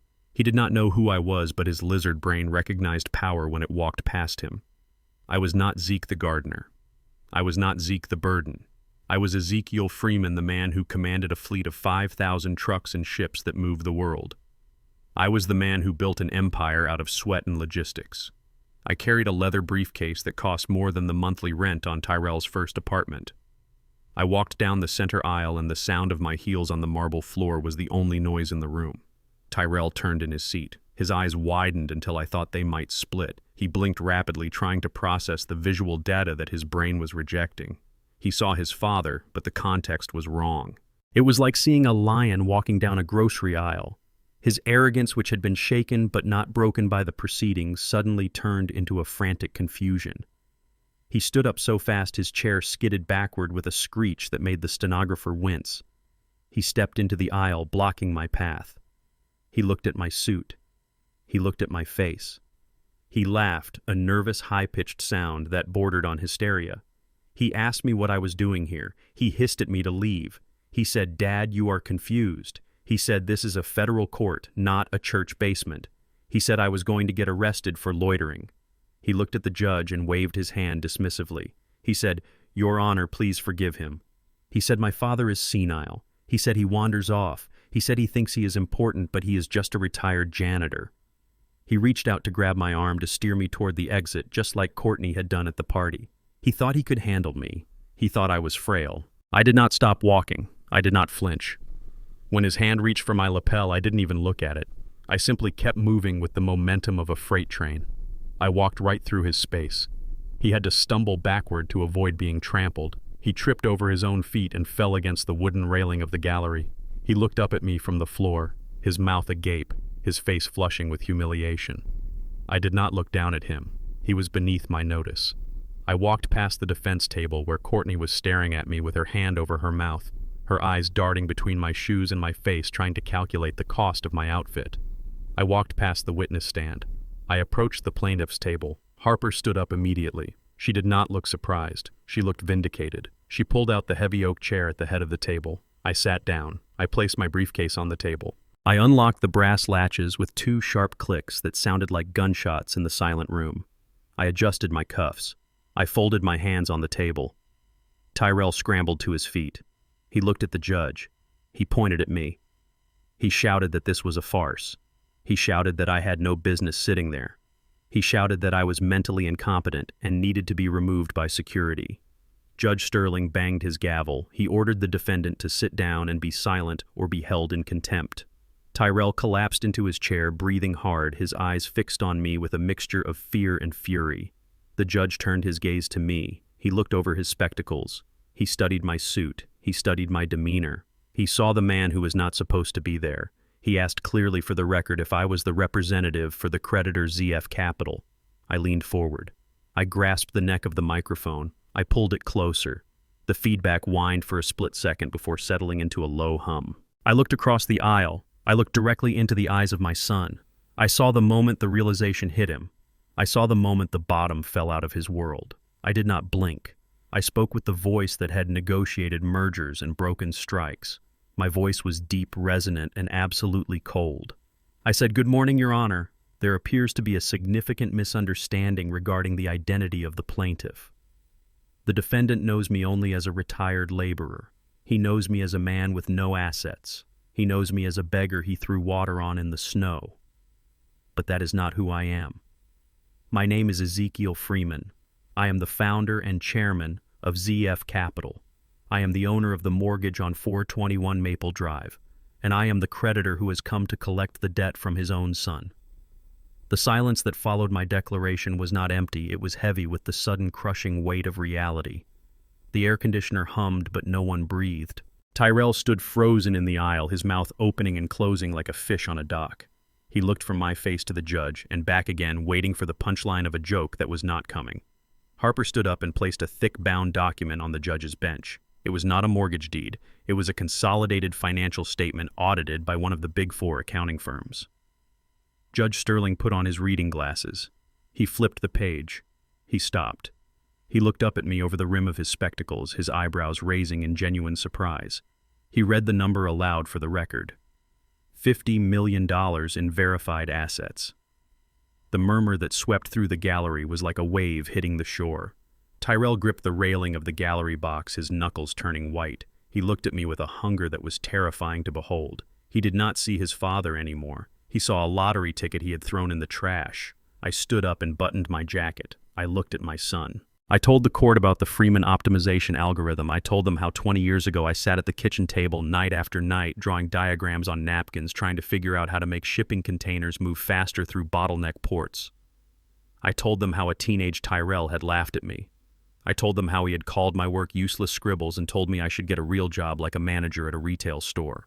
I told them that those useless scribbles were now the industry standard for global logistics. I told them that every time a ship docked in Los Angeles or Rotterdam or Shanghai, my algorithm determined where the boxes went. I told them that the patent he mocked was currently generating royalties that paid for the building we were standing in. I saw the realization hit him. He had grown up in the shadow of a giant and had mistaken it for darkness. He had spent his life chasing the illusion of wealth from a con man while the real empire was being built in the room next door. I nodded to Harper. She tapped a key on her laptop. The large screens mounted on the walls of the courtroom flickered to life. The video was grainy at first, the night vision camera struggling with the low light and the driving snow. But the audio was crystal clear. The sound of the wind howling through the microphone filled the room, making the jurors pull their coats tighter. Then came the voice. My voice. Hoarse and desperate. I was begging my son to listen. I was warning him about the FBI. I was trying to save him. Then the camera angle shifted. It showed the second-floor balcony of the house on Maple Drive. It showed Tyrell stepping out in his silk robe. The contrast between the warm light spilling from the bedroom and the freezing darkness outside was stark. The court watched in horrified silence as my son lifted the heavy plastic bucket. They watched him heave the water over the railing. They heard the splash. They saw me stagger back, the ice water soaking my coat instantly. They heard Tyrell's laughter. They heard him tell me to wash away the jealousy. They heard him tell me to freeze. The video ended with the sound of the window slamming shut, leaving an old man shivering alone in the dark. The screen went black. I looked at the jury. Their faces were twisted in disgust. One juror, a middle-aged woman, was glaring at Tyrell with pure hatred. Judge Sterling looked down at the defendant. His expression was no longer neutral. It was the look of a man who wanted to jump over the bench. Tyrell shrank in his seat. He tried to make himself small. He tried to hide from the undeniable proof of his own cruelty. There was no defense for this. There was no spin. He was not a victim. He was a monster. Courtney stood up. Her chair scraped loudly against the floor. She was trembling violently, her face a mask of panic and calculation. She looked at the judge, and then she looked at me.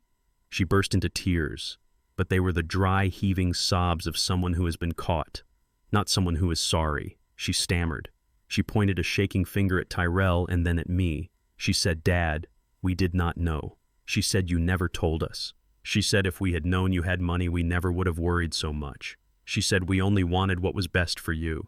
She said we were trying to protect you because we thought you were vulnerable. She said everything we did was out of love and concern for your well-being." She looked at me with pleading eyes, begging me to accept the lie one last time. She wanted me to be the benevolent patriarch who smoothed everything over with a check. I looked at her. I let a small, cold smile touch my lips. I leaned into the microphone. My voice was soft, but it carried to every corner of the room. I asked her if poisoning me was her idea of protection.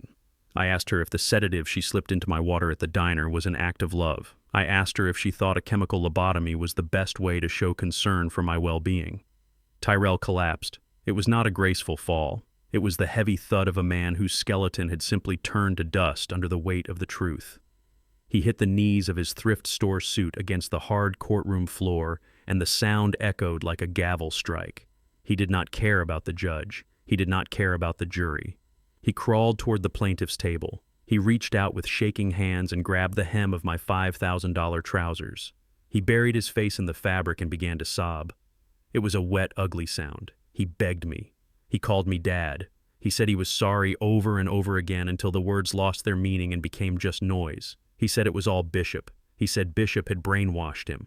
He said Bishop had promised him the world and twisted his mind against me. He claimed he was a victim. He claimed he was just a confused young man who had been led astray by a master manipulator. He looked up at me, his face streaked with tears and snot, and he swore on his mother's grave that he never wanted to hurt me. He said he loved me. He said he only wanted to make me proud by becoming successful. He said he thought Bishop was the way to do that.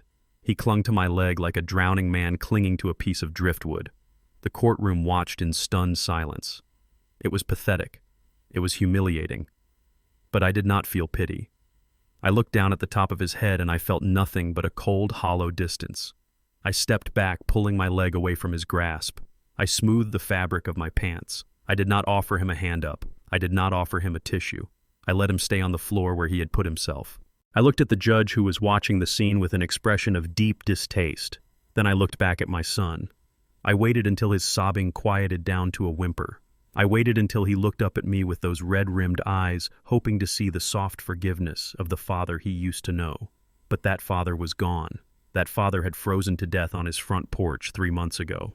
I spoke clearly so that the court reporter would catch every syllable. I asked him a question. I asked him if he would be kneeling on this floor right now if I had walked in here wearing my old coat. I asked him if he would be crying and begging for forgiveness if I was still just Zeke the gardener with no assets and a pension check. I watched the realization hit him. I watched his eyes dart away. I pressed him. I demanded an answer. I asked him if he would have shown me this mercy if his plan had worked. I asked him if he would be holding my hand and calling me Dad while he signed the papers to commit me to a state facility in Gary, Indiana.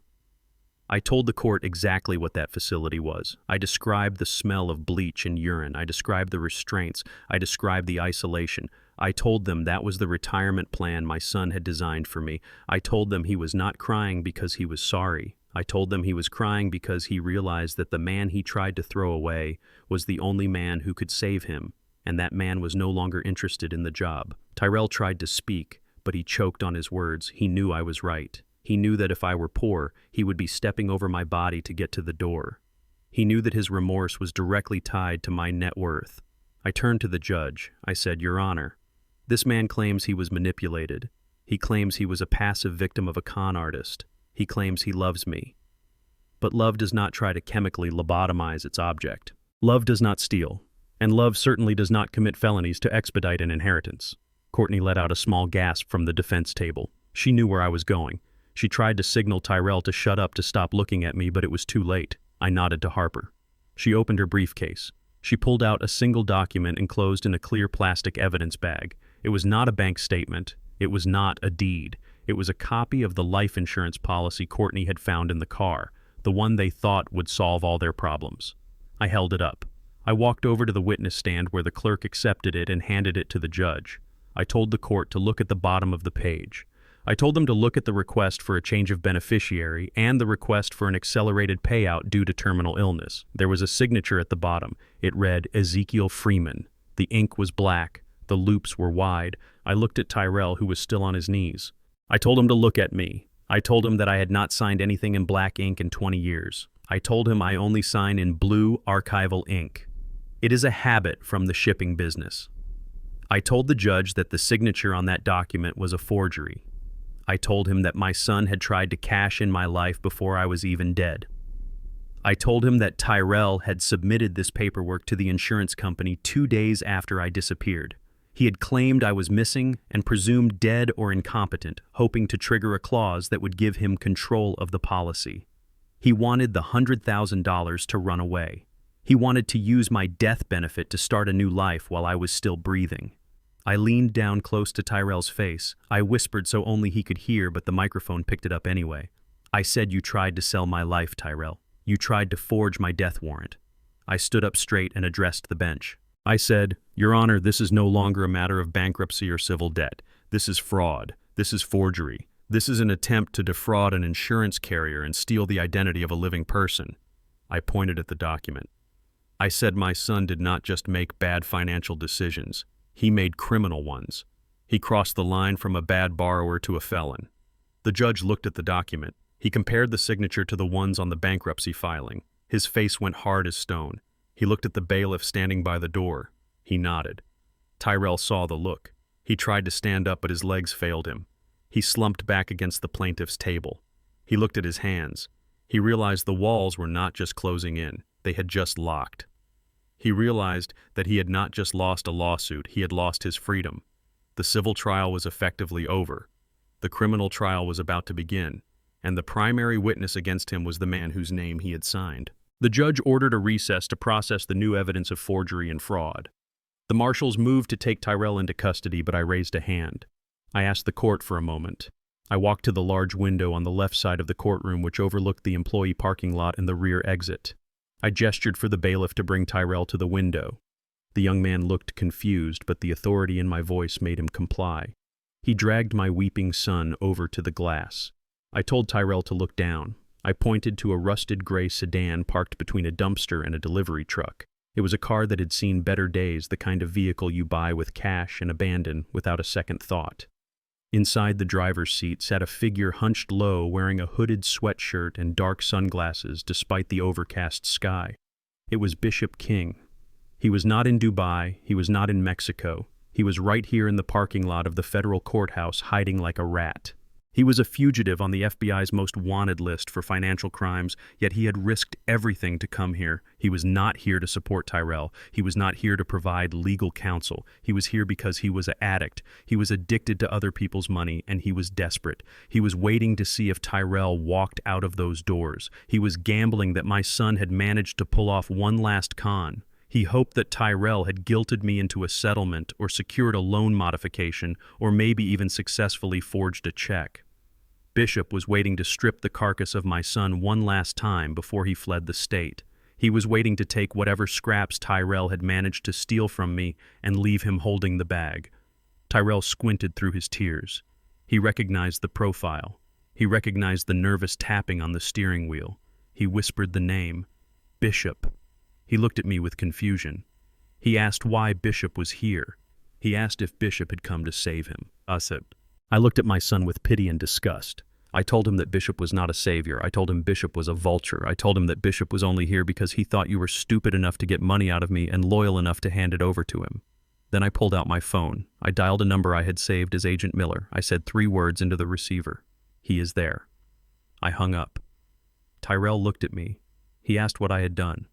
I told him I had done what a father does. I cleaned up the mess. I told him that my private security team had tracked Bishop's burner phone for 3 days. I told him I knew exactly where he was sleeping and what he was eating. I told him I could have had him arrested yesterday. I could have had him picked up at a gas station on the interstate. But I didn't. I waited. I waited because I needed you to see this, Tyrell. I needed you to see the end of the movie you have been living in. Before Tyrell could answer, the parking lot below erupted. 4 unmarked black SUVs screeched around the corners, blocking the exits. Sirens wailed, slicing through the quiet afternoon. Men in tactical gear poured out of the vehicles, weapons drawn. They swarmed the gray sedan. Bishop scrambled. We watched from the window as the man who claimed to be a tycoon tried to claw his way out of the passenger door. He fell onto the asphalt. He tried to run, but he was an old man with soft hands and no stamina. An agent tackled him. They pressed his face into the grit of the parking lot. We watched as they stripped the sunglasses off his face. We watched as they tied his hands behind his back. We watched them pull a bag from the trunk of his car, a bag that likely contained the last of the money he had stolen from families just like ours. Tyrell watched in silence. His body was shaking. He was watching his god fall. He was watching the man he had put above me get treated like common street trash. The marshals in the courtroom received a signal. They opened the side doors to lead Tyrell down to the transport van. I followed them. I wanted to be there on the pavement. I wanted to hear what Bishop had to say. We walked out the side exit just as the agents were hauling Bishop toward their vehicle. He looked wild. His hair was a mess. His clothes were dirty. He looked up and saw us standing on the steps. He saw me in my bespoke suit looking down at him, and he saw Tyrell in handcuffs looking broken and small. The recognition on Bishop's face turned instantly to a feral rage. He did not look at me. He looked at Tyrell. He did not ask if Tyrell was okay. He lunged against the agents, spitting fury. He screamed at my son. His voice was a raw tear in the air. "You stupid fool, Tyrell," he yelled. "You useless idiot." Tyrell flinched as if he had been struck. He looked at Bishop with wide, pleading eyes. He whispered, "Pop." Bishop roared, "Do not call me that. You ruined everything. If you had just gotten the money from the old man like I told you, I would be halfway to the border by now. You were supposed to be my payday, Tyrell. You were supposed to be the golden goose. But you are just a failure. You could not even rob a senile old man properly." He thrashed in the grip of the agents. "I spent 2 years grooming you," Bishop screamed. 2 years listening to you whine about your daddy issues. And for what? For nothing. You are worthless, Tyrell. You are a bad investment. I should have left you in the gutter where you belong." The agent shoved Bishop into the back of the van and slammed the door, cutting off his stream of abuse. But the echo of his words hung in the cold air. Tyrell stood on the sidewalk. His knees buckled. The marshals had to grab his arms to keep him from hitting the ground. He looked at the van driving away. Then he looked at me. The realization washed over him. It was absolute. It was total. He had betrayed the father who loved him for a predator who viewed him as a line item on a balance sheet. He had tried to kill me for a man who wished he was dead. He opened his mouth to speak, but no sound came out. He just crumbled. He hung his head and let out a sound that was not quite a cry and not quite a scream. It was the sound of a soul breaking into pieces. I watched him. I did not look away. I did not offer comfort.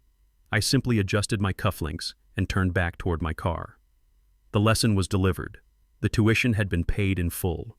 The sound of the gavel hitting the wood block was final, like the last nail being driven into a coffin. Judge Sterling did not mince words. He looked down at Tyrell and Courtney with the kind of disdain usually reserved for violent criminals. He declared their bankruptcy petition denied with prejudice, which meant they could never file again for these specific debts. The shield of the law had been stripped away, leaving them naked before their creditors. And the only creditor that mattered was me. The judge ordered the immediate seizure of all collateral. The house on Maple Drive was forfeit. The leased vehicles were to be surrendered immediately. But the judge did not stop at civil penalties. He looked at the evidence of the forged insurance documents and the concealed assets. He stated clearly that he was referring the matter to the district attorney for criminal prosecution. Tyrell and Courtney were no longer just homeless, they were facing potential prison time for fraud. The judge set a restitution plan that was essentially a life sentence of debt. Every dollar they earned for the rest of their lives would be garnished until ZF Capital was made whole. They would be working for me forever. I watched the color drain from Courtney's face as she realized her future did not hold vacations in the Hamptons but double shifts at a diner just to stay out of jail. Tyrell looked at me one last time, his eyes begging for a reprieve, for a fatherly intervention that would stop the bleeding. I simply closed my briefcase. The snap of the latches was the only answer he got. I stood up and walked out of the courtroom, leaving them to explain to the bailiffs why they had no address to give for their probation paperwork. I did not wait for the sun to go down. I wanted them to feel the shame in the harsh light of day. The sheriff's deputies arrived at the house on Maple Drive at 4 in the afternoon. It was raining, a cold, relentless Chicago sleet that turned the world gray and miserable. I parked the Rolls-Royce half a block away, the tinted windows turning the scene into a silent movie. I watched as the officers banged on the door. I watched as they gave my son and his wife 10 minutes to gather their essentials. There was no dignity in it. They came out stumbling. Courtney was dragging a large suitcase with a logo that pretended to be Louis Vuitton. As she hit the bottom step, the cheap plastic wheel snapped off. The case fell sideways into a puddle of mud. She stood there in the freezing rain, staring at her ruined bag and her ruined life. She looked up at the house that was no longer hers. The neighbors were watching. Curtains twitched in every window on the block. The people Courtney had tried so hard to impress were now witnessing her total collapse. Tyrell came out carrying a box of clothes and a lamp. He looked small. The arrogance was gone, washed away by the rain. The deputies locked the door and placed a bright orange eviction sticker over the lock. It was over. The kingdom of lies had officially been condemned. My driver Michael put the car in gear to pull away slowly. Tyrell saw the movement. He recognized the phantom grill. He dropped his box in the wet grass and ran toward the car. He looked like a drowned rat, his expensive suit soaked through his hair plastered to his skull. He pounded on the rear window. He shouted my name. He begged for a ride. He begged for just one night in a hotel. He said they had nowhere to go. He said they would freeze. I signaled Michael to stop. I lowered the window just 3 inches. The heat from the car's interior rushed out to meet the cold air hitting Tyrell in the face. He gripped the glass, his fingers white. He pleaded. He said, "Dad, please just help us get to the shelter." I looked at him. I reached down to the floorboard. I picked up an old black umbrella. It was broken. One of the metal spokes was snapped and poking through the fabric. It was the same umbrella Tyrell had given me 5 years ago when I visited him in the rain, and he refused to let me inside because he had guests. He had handed it to me through a crack in the door and told me to stay dry. I pushed the broken umbrella through the gap in the window. Tyrell took it instinctively. I looked him in the eye. I told him that walking is good for the health. I told him it builds character. I rolled the window up. As we drove away, I watched him in the rearview mirror standing in the middle of the road holding a broken umbrella over his head while the rain soaked him to the bone. 6 months is a lifetime when you are living hour by hour. I parked the Rolls-Royce 3 blocks away because I did not want to draw attention to the neighborhood. It was a working-class district on the edge of the city, the kind of place where the neon signs flickered and the pavement was cracked from years of neglect. I walked toward a diner called Sal's Place. It was a greasy spoon with fogged windows and a menu that hadn't changed since 1980. I walked in and the smell of frying onions and old coffee hit me instantly. It was the smell of honest desperation. I sat in a booth near the back where the vinyl was taped together with duct tape. I scanned the room. It took me a moment to find him. He was moving between the tables carrying a heavy plastic tub of dirty dishes. He was wearing a white apron that was stained with gravy and grease. He had lost at least 30 pounds. His expensive haircut had grown out into something shaggy and unkempt. His face was gaunt, the cheekbones sharp against his skin, and there were dark circles under his eyes that spoke of double shifts and insomnia. This was Tyrell Freeman. The man who had rented a Bentley to impress a con artist was now clearing tables for minimum wage plus tips. I watched him work. I saw him get yelled at by a customer who wanted more ketchup. I saw him nod his head and apologize. I saw him run to the kitchen and come back breathless. The arrogance was gone. It had been burned out of him by the friction of survival. He looked exhausted. He looked broken. But for the first time in his life, he also looked real. He came to my table with a pitcher of water, not looking up, his eyes focused on the glasses. He poured the water. Then he looked up to ask for my order. He froze. The pitcher shook in his hand, splashing a little water onto the table. He stared at me. His mouth opened, but no sound came out. He looked terrified. He thought I was there to mock him. He thought I was there to twist the knife. He looked at his dirty apron and then at my suit. He swallowed hard, his Adam's apple bobbing in his thin throat. He didn't say a word. He just waited. I didn't smile. I didn't offer a greeting. I picked up the sticky laminated menu. I ordered a meatloaf sandwich and a black coffee. Tyrell wrote it down, his hand trembling so hard the pen could barely stay on the pad. He walked away to the kitchen. I watched him go. He didn't strut. He shuffled. He was tired. I ate my meal in silence, watching him work the room. He was efficient. He didn't stop to check his phone because he probably didn't have one anymore. He didn't stop to chat. He worked because if he didn't work, he didn't eat. When he brought me the check, he placed it face down on the table. He stood there for a second, shifting his weight from one tired foot to the other. He looked like he wanted to say something, but shame is a heavy gag. He turned to walk away. I opened the check folder. The bill was $12.50. I took out a $20 bill. I didn't pull out a stack of hundreds. I didn't leave a tip that would change his life. I left him $7.50. A standard tip. A fair tip. I stood up and put on my coat. Tyrell was clearing a table nearby. I walked over to him. He stopped wiping the table and stood up straight, clutching the rag like a shield. He couldn't meet my eyes. He looked at his shoes, the cheap, non-slip kind that hurt your arches. I stepped into his space. I waited until he forced himself to look at me. His eyes were red-rimmed and full of tears that he was fighting to hold back. I gestured to the table where I had eaten. I told him that the money on the table was his. I looked him hard in the face. I spoke low and clear so only he could hear. I told him that was the first time in his life I had ever seen him make clean money. I told him to keep it. I told him to hold on to it because he had earned it with his own hands, not with lies and not with theft. Tyrell broke. A single sob escaped his throat. He nodded his head, jerking it down as if he couldn't bear the weight of my gaze anymore. He whispered thank you. It was small and weak, but it was the most honest thing he had ever said to me. I didn't hug him. I didn't tell him it was going to be okay. I turned around and walked out of the diner, leaving my son to finish his shift.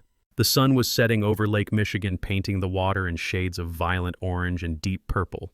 I sat on the terrace of my villa, the wind carrying the scent of fresh water and pine. It was quiet here. Not the silence of loneliness, but the silence of peace. Inside, Harper was sitting at the dining table reviewing the quarterly reports for the Freeman Foundation.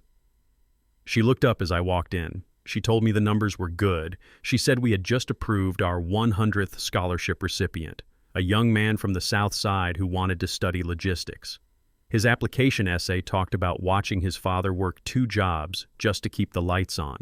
He had the hunger. He had the drive. He reminded me of myself 40 years ago, before the money, before the betrayal. Harper smiled. She said he was going to be a star. I nodded. I told her to approve the full ride, tuition, books, housing, everything. I told her to make sure he never had to worry about money so he could focus on building his mind.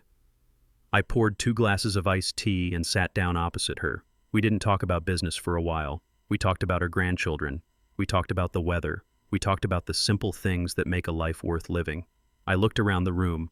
It was filled with photos not of my biological family, but of the family I had built. There were pictures of scholarship recipients holding their diplomas. There were pictures of my employees at company picnics. There were pictures of Harper and her husband at their anniversary party. These people were not bound to me by blood. They were bound to me by respect. They were bound to me by shared values. They called me Mr. Freeman not because they wanted my money, but because they valued my guidance. They were my legacy. I was not a lonely old man dying in a mansion. I was a patriarch of a community I had forged with my own hands. Later that night, after Harper had left, I went into my study. I opened the bottom drawer of my desk. Inside was a small silver frame. It held a photo of Tyrell when he was 5 years old. He was sitting on my shoulders, laughing, his hands gripping my hair tight. He looked so happy. He looked so innocent. I traced the line of his small face with my finger. I had loved that boy more than my own life. I had worked double shifts until my back broke just to buy him the sneakers he wanted. I had sacrificed my pride 1,000 times to give him a better start than I had. And in the end, it hadn't been enough. Or maybe it had been too much. Maybe I had shielded him so well from the struggle that he never learned how to fight. I looked at the photo for a long time. The pain was still there, a dull ache in the center of my chest. I had lost my son. Not to death, but to greed. I had lost him to the illusion of easy money and false idols. But as I looked at his smiling face, I realized something else. I had saved myself. I had refused to be a victim in my own life. I had refused to let them strip me of my dignity and leave me to rot. I put the photo back in the drawer and closed it. The click of the latch was soft but final. I walked out onto the terrace again. The stars were out now, bright and cold against the black sky. I took a deep breath of the night air. It tasted clean. It tasted like freedom. I had paid a high price for this peace. $50 million was a lot of money, but the cost of the truth was even higher. It cost me my family. It cost me my heart. But standing there looking out at the dark water, I knew it was a bargain. I had bought back my self-respect. I had bought back my future. And that was a truth worth every single penny. I turned off the lights and went inside, ready for whatever tomorrow would bring. I learned that you cannot buy respect, but you can certainly buy your freedom. My son thought wealth was about flashing watches and driving leased cars, but real wealth is the ability to walk away from people who drain your soul, even if they share your blood. It took me 70 years to realize that I didn't need their validation. I needed my own self-respect. To anyone watching this who feels trapped by toxic family obligations or undervalued by those they sacrificed for, do not set yourself on fire just to keep others warm. Sometimes the most loving thing a father can do is let his children fall so they can finally learn how to stand on their own 2 feet. If you enjoyed this story of justice and redemption, please hit the like button and subscribe to the channel for more. Let me know in the comments below, would you have given Tyrell another chance, or did he get exactly what he deserved?